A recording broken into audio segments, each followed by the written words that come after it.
Introduction. What is DNA library? A DNA library is a collection of clones of DNA designed so that there is a high probability of finding any particular piece of the source DNA in the collection. There are two types of DNA libraries, which are genomic library and cDNA libraries. The genomic library contains DNA fragments representing the entire genome of an organism. The cDNA library contains only complementary DNA molecules synthesized from the molecules in a cell. What is genomic library? A genomic library is a collection of bacteria chromosomes which have been genetically engineered to hold the entire DNA of an organism. Besides that, a genomic library is a collection of genes or DNA sequences created using molecular cloning. Genomic libraries can be constructed using various hosts like plasmids, bacteriophage, lambdas, cosmids, yaks and many more. What is cDNA library? A cDNA library is a combination of cloned cDNA or known as complementary DNA fragments inserted into a collection of host cells. cDNA is produced from fully transcribed mRNA found in the nucleus and therefore contains only the expressed genes of an organism. In eukaryotic cells the mature mRNA is already spliced, hence the cDNA produced lacks introns and can be readily expressed in a bacterial cell. While information in cDNA libraries is a powerful and useful tool since gene products are easily identified, the libraries lack information about enhancers, introns, and other regulatory elements found in a genomic DNA library. The diagram in the left-hand side showed the genomic DNA library and the right-hand side showed the cDNA library. The diagram at the left side showed the genomic DNA library and the right side showed the cDNA library. The table below showed the differences between genomic and cDNA library.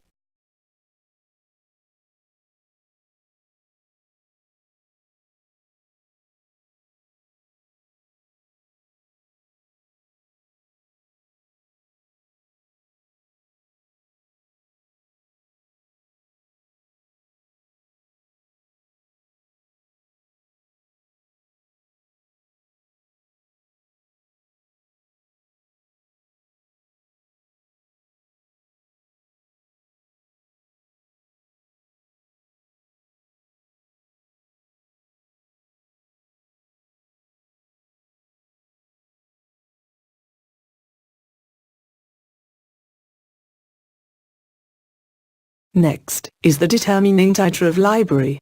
Titer of the library can be determined after a genomic library is constructed with the viral vector, so that to approximate know how many infectious viral particles were successfully created in the library.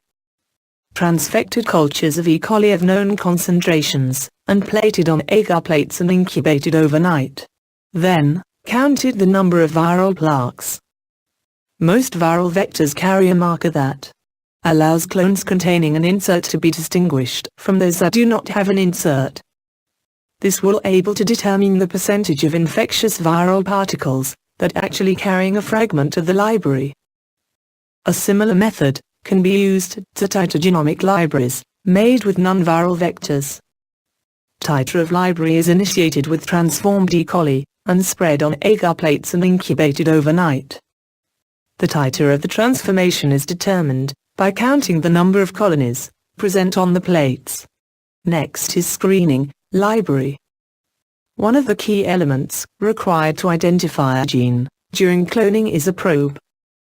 Probe is a piece of DNA or RNA used to detect specific nucleic acid sequences by hybridization, which also mean binding of two nucleic acid chains by base pairing. Probe is radioactively labeled so that the hybridized nucleic acid can be identified by autoradiography.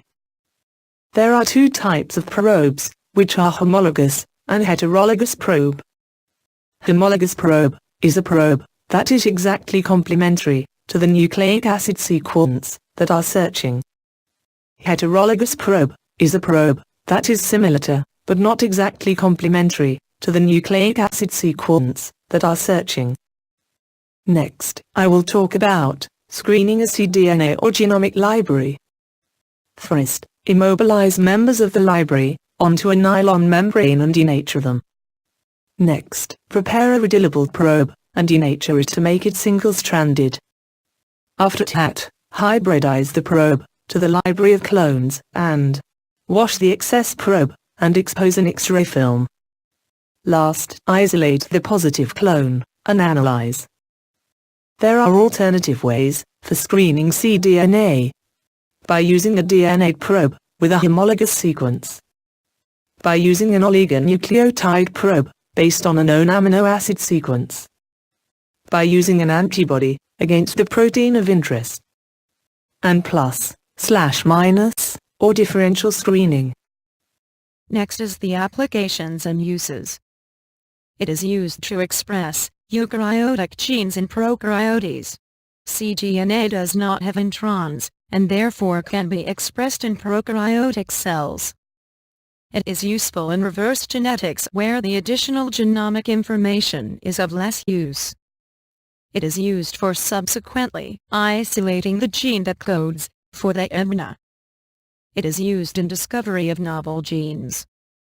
It is used to obtain the sequences of genes for analysis, amplification, cloning, and expression. Besides that, it is used for analysis through bioinformatics. The complete cDNA library of an organism gives the total of the protein as it can possibly express. cDNA sequence gives the entire relationship between organisms through the similarity of their cDNA. It is used for in vitro study of gene function. It is used for reproducing eukaryotic genomes as the amount of information is reduced to remove the large numbers of non-coding regions from the library.